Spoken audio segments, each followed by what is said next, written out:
Yorùbá bọ̀, Yorùbá ní kí ojú má ríbi. Wọ́n ní gbogbo ara báyìí òun ni òògùn rẹ̀.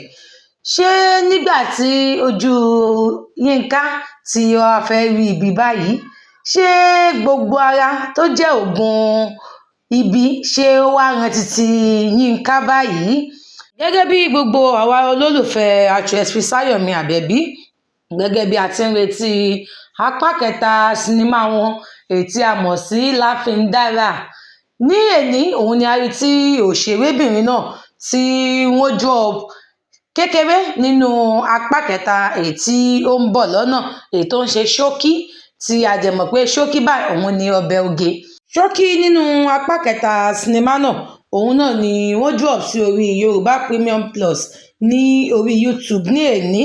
Lára ṣókí tí wọ́n drop sí orí YouTube channel náà, ibẹ̀ láti rí tí ìyá Láfíndárà tí ó ti wá bá Yínká ní ilé wípé òun fẹ́ gba ipò ọmọ òun Láfíndárà ní inú ilé náà, wípé òun fẹ́ jẹ́ kí ọkọ Láfíndárà tó ń ṣe Ọláyínká wípé kó fẹ́ òun gẹ́gẹ́ bí ìyàwó, wípé òun sì tún fún ní ọ̀sẹ̀ kan láti jẹ́ kí ó ronú sí kí ó dẹ̀ fún òun ní ààyè èyí tó tọ́ sí òun ní inú ilé náà.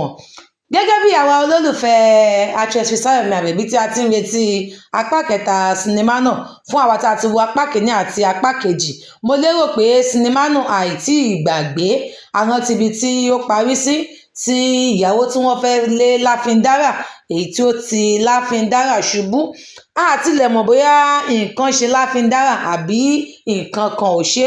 Ẹ jẹ́ ká watch out for part 3 Láfíndárà ní ọjọ́ Wednesday.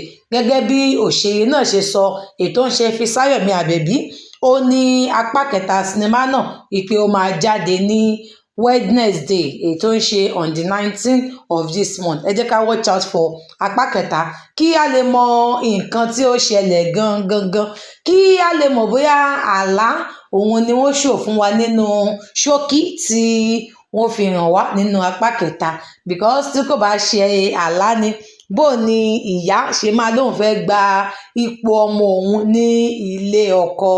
Kí a lọ wo nǹkan tó padà gbẹ̀yìn Láfíndárà àti ìyá rẹ̀, kí a wo nǹkan tí ó gbẹ̀yìn ọkọ wọn tó ń ṣe Ọláyínká, èyí tí ò lè dá inú rò, tí kò dẹ̀ lè dá àṣẹ pa ní ọwọ́ ara rẹ̀.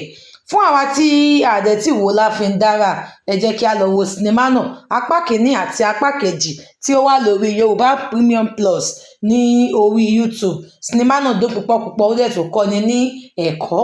Ẹ jẹ́ kí a tètè lọ wo before Wednesday tí apá kẹta tí ó máa jáde, kí apá kẹta kí ó lè yé wa dáradára nígbà tí a bá ń wò ó.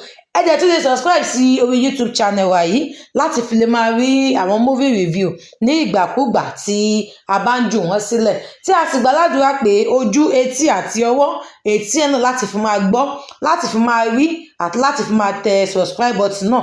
Ọ̀kọ̀ọ̀kan nínú wọn ò ní díbàjẹ́ ní àṣẹ Elédùmarè.